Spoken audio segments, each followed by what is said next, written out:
Okay, so we're going to continue on with solving one-step equations, and today we're going to look at solving these one-step equations whenever we have a rational number, a fraction, or a decimal as our coefficient. So remember that a coefficient is the number in front of a variable, and so if we don't have like just a whole number in front of the variable, there's a couple things that I want to point out as we go throughout this lesson today.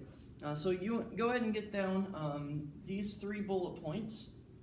Sometimes we might have fractions or decimals. We'll say that it's a rational number as a coefficient, but we're still going to solve these equations the same way that we've already talked about with solving one-step equations.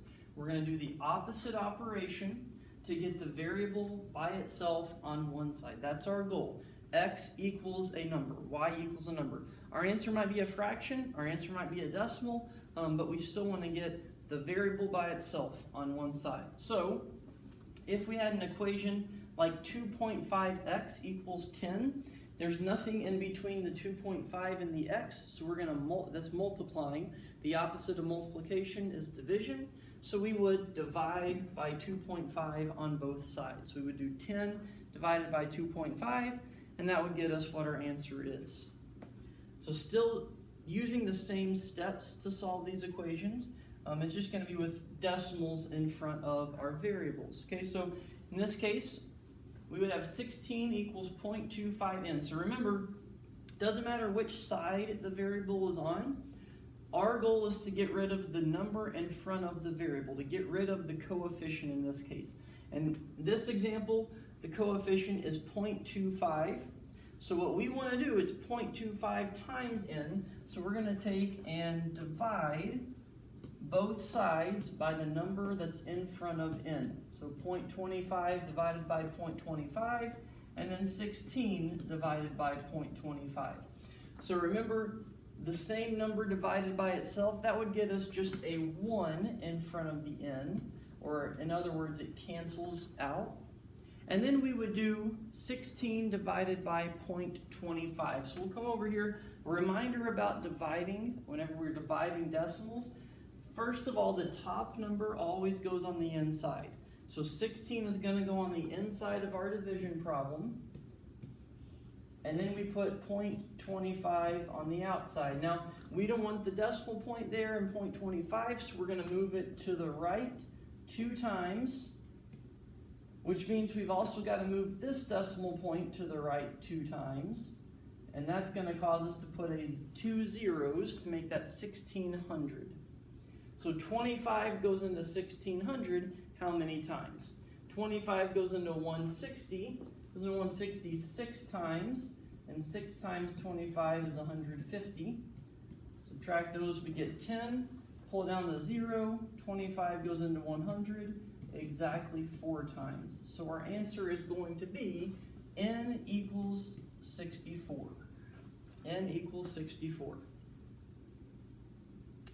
N64 is a gaming system, right? Nintendo 64. Alright, so we're going to do the same thing for our second example. We have negative 0.8 in front of the m. So we want to divide by everything in front of that m. Remember from when we talked about this earlier. So we're not just going to divide by 0.8, we're going to divide by negative 0.8. We're going to have to do that on both sides. So negative 0.8 on both sides. Negative divided by negative would be a positive, and the same thing divided by itself. So that would be positive 1m, which is exactly what we want. And then we've got to do 6.4 divided by negative 0.8. Well, this is a positive divided by a negative, so we already know that our answer is going to be negative. Put your negative sign down there in your answer so you don't forget that. And then we'll do 6.4, that goes on the inside, divided by 0.8. We need to move our decimal point over 1 time. We'll do the same thing. So that gets us 8 and 64. Well, 8 goes into 64 8 times, so our answer would be negative 8. M equals negative 8. So we are just dividing by that number in front of the variable to get rid of it. And then we would finish by simplifying that or changing the decimal point whenever we divide. So these next two, I want you to go ahead and do those two on your own. Pause the video and do those two on your own.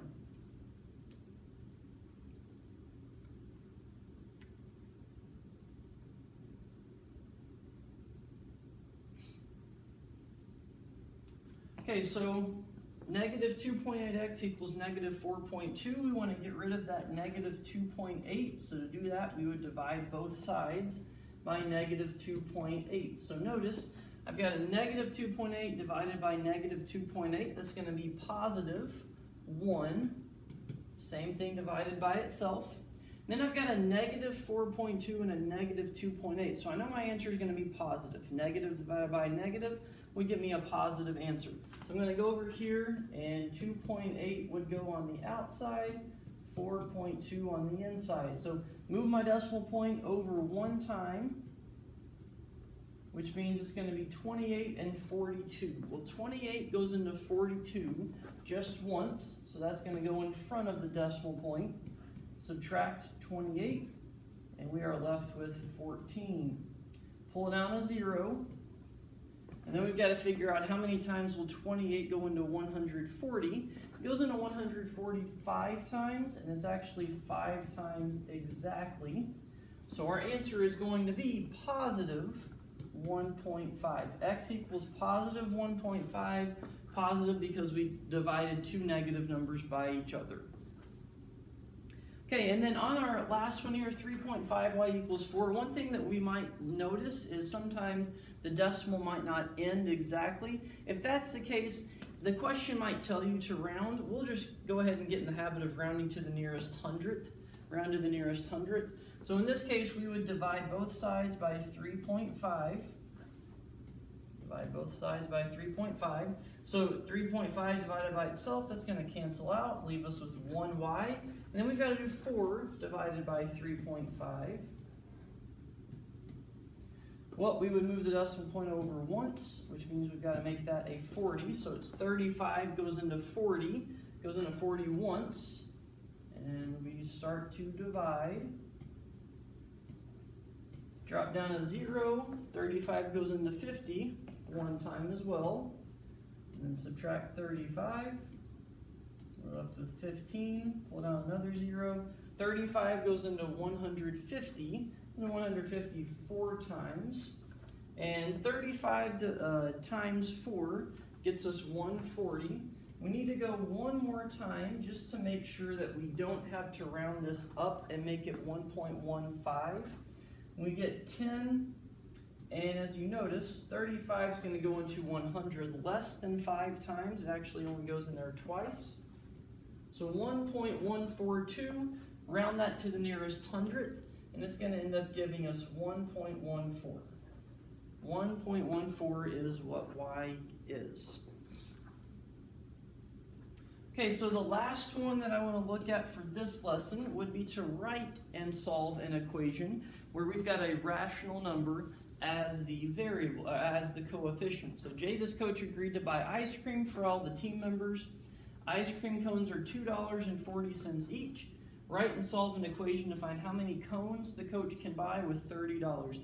Remember the first thing that we've got to do anytime that we're writing an equation, and that is define the variable. So in this case, what are we trying to find in this question? Well, if you notice, how many cones? So we'll say C, and C is how many cones the coach can buy. So define the variable. Next thing is we know we're going to have C in our equation. Is there a number that's going to go with C? Is there a number that goes with every cone? Well, if you're reading it, every cone is $2.40 each. So we're going to do 2.40 times C. And then the other number we have is $30. Well, would we add that? Would we subtract it? We're not going to add or subtract 30. That's how much he has to spend. So that means it's going to be equal to 30. 2.40C equals 30. So that's our equation. And then we've got to solve it. To solve for C, we would divide by 2.40 on both sides. So we get left with 1c, and then we've got to do 30 divided by 2.4. Well, when we do 30 divided by 2.4, and move our decimal point over one time, add another 0 to the 30. 24 goes into 30 once. Subtract 24. We're left with 6. Pull down that 0. 24 goes into 60 2 times. 24 times 2 is 48. And when we subtract, we get 12. Pull down one more 0. 24 goes into 120 exactly 5 times. So our answer is C equals 12.5. Well, think about this. The question is saying, how many cones can the coach buy? We got 12.5 as our answer. That doesn't make sense though, because you can't go up and buy 12.5 cones. So to finish answering the question, how many cones can this coach buy? It's not 12.5. Can he buy 13? Well, if he buys 13 cones, that's spending more than $30. So he can only buy 12 cones with this. So our answer, leave C as 12.5. C does not change. Okay, when we solved this equation, which was the right equation, C is 12.5. So leave that there. But the way that we need to finish writing our answer is the coach can buy 12 cones. So anytime you have a question and you solve the equation, and that answer doesn't make sense for the question, like 12.5 ice cream cones, then leave the variable as the same. So C doesn't change, it's still 12.5, but write a sentence to say, okay, this is what our final answer is. The coach can buy just 12 cones because he can't go up to 13, and if he does that, he'd be over $30. Okay, so that's solving one-step equations if you have a rational number, a decimal, as the coefficient. Tomorrow, we'll look at solving with fractions as the coefficient as well.